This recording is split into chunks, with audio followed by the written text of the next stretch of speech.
Dear Professor, welcome to our presentation on Assignment 3, Representations of Autism in China in its official English language media. Our group consists of 3 members, Huang Mingqiao, Wang Wenjing, and Wen Jiahui.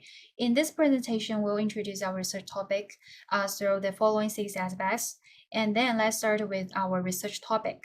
Autism spectrum disorder, or ASD, is a neurodevelopmental condition that typically appears in earlier childhood.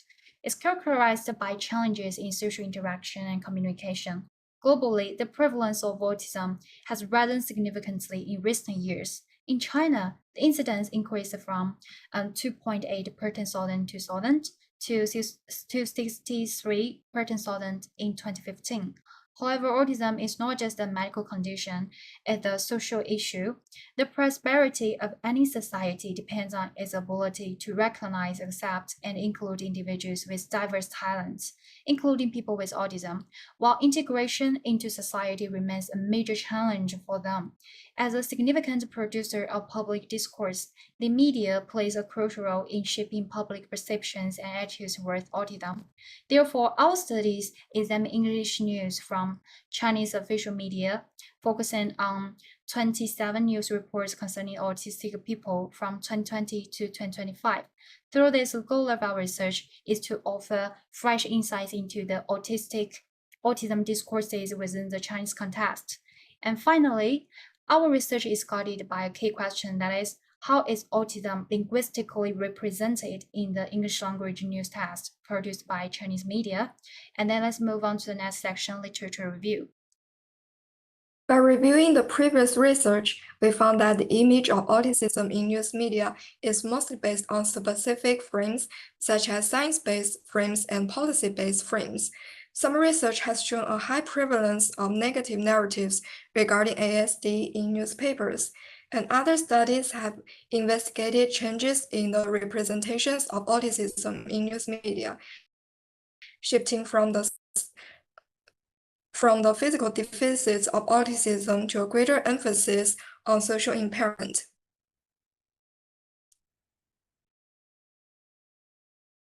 In terms of methodologies, previous studies on autism predominantly relied on either quantitative or qualitative approaches.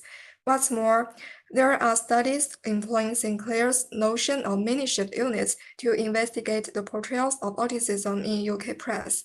However, the study employing this theoretical framework to analyze representations of autism in Chinese official English language media is rare.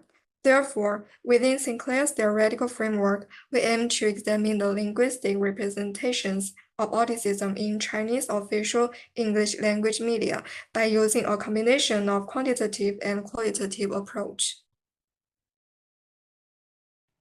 In terms of our methodology, we adopted corpus-assisted discourse analysis as an analytical approach.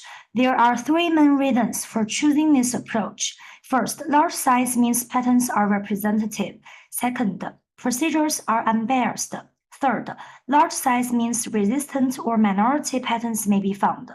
Corpus-based discourse analysis has 2 benefits. First, it provides abundant linguistic data and powerful analytical tools to uncover the meanings embedded in discourse. Besides, the fundamental concepts in corpus research contributes valuable insights into the theoretical framework of discourse studies. In terms of theoretical framework, we use the Sinclair's notion of mini-shift units. There are 5 main categories in this framework. We choose 3 of them, that is, collocation, semantic preference, and semantic prosody. Collocation refers to frequent co-occurrence of the node word and another word. Semantic preference refers to collocational meaning arising from the semantic relations among collocates of the node word. Semantic prosody is an attitudinal or pragmatical meaning arising from the semantic relations between the node word and its collocates. With regard to our data collection, we created the Autism China Press corpus by searching the 2 official English language media in China, China Daily and People's Daily, for documents related to autism and autistic people from January the 1st, 2020 to January the 5th, 2025. Specifically speaking, using Python, we retrieved 27 articles from both media in plain text format. A Python script was used to remove all metadata and generate documents containing only titles and main texts. And let's move on to the data analysis. Our data analysis mainly includes collocation analysis, semantic preference analysis, and semantic prosody analysis. In collocation analysis, first we use the graphical tool within the Lancaster box X to analyze collocations, that is, unusually frequent co-occurrences between two words in the corpus. One of these words was the term autism or autistic, while the other words or any word co-occurring in the node within a window of 5 words before and after it. In addition, we single out the top 10 collocations in our final analysis based on 2 criteria. And in semantic preference analysis, we examine the collocational meaning among collocates of the nodes. Firstly, we investigate whether autism and autistic co-occurred with specific verbs, nouns, or adjectives. Secondly, we uncover certain topics associated with the two words in the discourse. Thirdly, we group the topics into broader themes to analyze the semantic preferences. In the discourse prosody analysis, we first clarify the definition of semantic prosody. Our study regards semantic prosody as distinct attitudes, such as negative or positive, towards the two nodes in China Daily and People's Daily.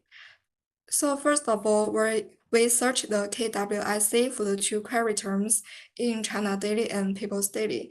Second, the concordance lines were exported to an Excel spreadsheet for qualitative analysis to examine the broader context in which the two node words and their collocates appear and uncover the underlying discourses and attitudes. Okay, let's proceed with the first funding section, the collocation analysis of the terms autism and autistic. Through two criteria, raw frequency greater than 5 and MI value above 3, we identified the top 10 collocates for them, as shown in the table. Actually, by examining their top 10 collocates, we identified distinct patterns in how these terms are framed in Chinese media discourse. Let's start with autism. First, as you can see, children appears most frequently, 8 times. So children are seen as the main group for diagnosis and education. It highlights that autism is strongly associated with earlier childhood, emphasizing developmental challenges and the need for personalized treatment. Second, collocates such as diagnosed, rehabilitation, and spectrum emphasize the medical framing of autism, which highlights diagnosis, treatment, and autism's classification as a spectrum disorder and emphasizes its medical aspects.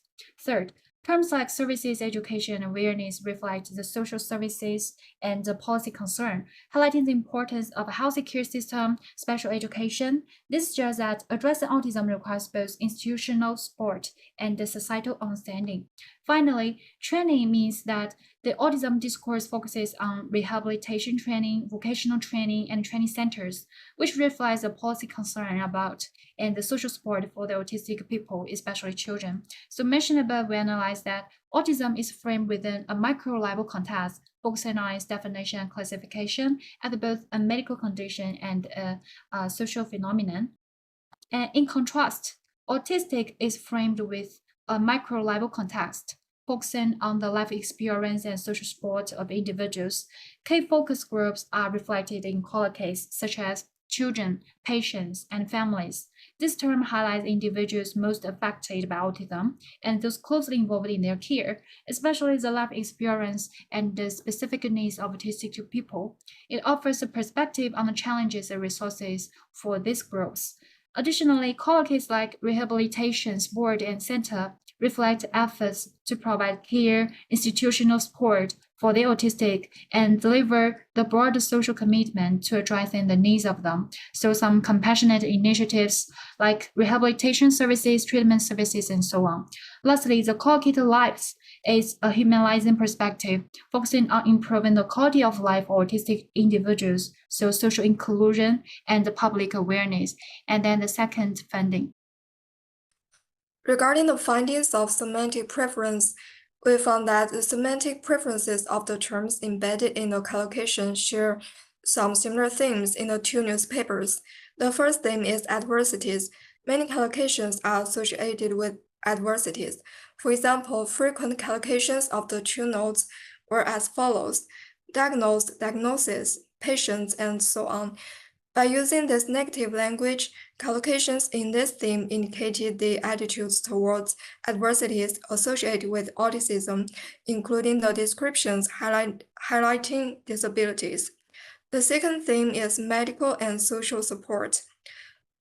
Autism and autistic collocations, referring to rehabilitation, training, and education, highlight the Chinese government's effort to build medical and social systems to improve the living conditions of autistic people. And the third theme is age groups and family roles. This theme arises from nouns such as children, adults, parents, and daughters. As you can see from the table on the right, autism and autistic collocations mainly refer to children rather than the overall autistic group or adults. The third finding is about discourse prosody. Based on the manual analysis of 325 concordance lines of the two node words, we identified the following attitudes about autism and autistic people. General views towards autism are placed under the diagnostic framework. Autism is represented as a neurodevelopmental disorder, a mental illness, under-recognized, emotional instability, like social abilities, unique, talented, and having surprising skills. Generally speaking, attitudes toward autism in our corpus are positive. The discourse focuses on two main points: social support and public awareness. Social support is embodied in these phrases, such as autism diagnosis services, the improved rehabilitation system, the increased annual funding per autistic student during the compulsory education period, and so on.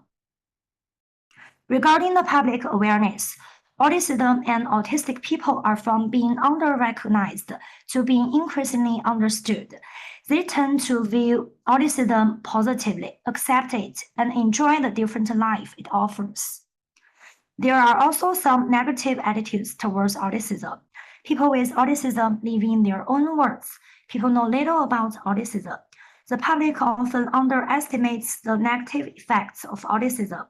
People should have more understanding and tolerance of autistic people, and the families of people with autism must shoulder the full burden of caring for them.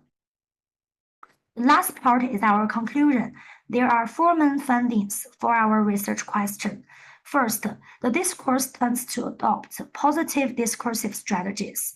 Second, it provides in-depth coverage of autism at both micro and macro levels. Third, it concentrates on medical and social support for autistic people.